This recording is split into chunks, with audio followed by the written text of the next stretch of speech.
विष्णू गुरुदेव महेश्वरा गुरु साक्षात परब्रह्म तस्मै श्री गुरुवे नमः। आदरणीय मुख्याध्यापक परमपूज्य गुरुजन वर्ग व पालक वर्ग व तसेच माझ्या प्रिय मित्रमैत्रिणींनो सर्वांना माझा नमस्कार।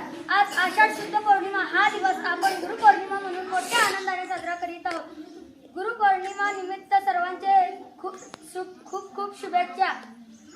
गुरुपौर्णिमा हा दिवस आपण व्यास पौर्णिमा असेही म्हणतो, कारण आदि व्यासांचा जन्म या दिवशी झाला होता। गुरु हे ज्ञानाची माऊली, गुरु हे ज्ञानाची सावली, गुरुमुळे आपण येथे आहोत। गुरु म्हणजे ज्ञानाची सावली असतात। गुरु आपल्याला नवनवीन ज्ञान देतात, नवनवीन शिक्षण। गुरुमुळे आपण पुढे जाऊन नोकरी ते सर्व करू शकतो। गुरु विना ज्ञान नाही, ज्ञान विना मान नाही असेही म्हणतात, कारण गुरु असेल तरच आपल्याला ज्ञान मिळेल, ज्ञान असेल तर या जगात ज्ञान मिळेल। कोळ्याकाची रात्र जरी असली तरी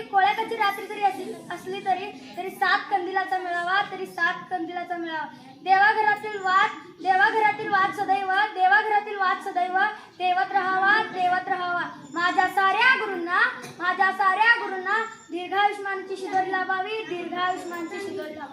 जय हिंद, जय भारत।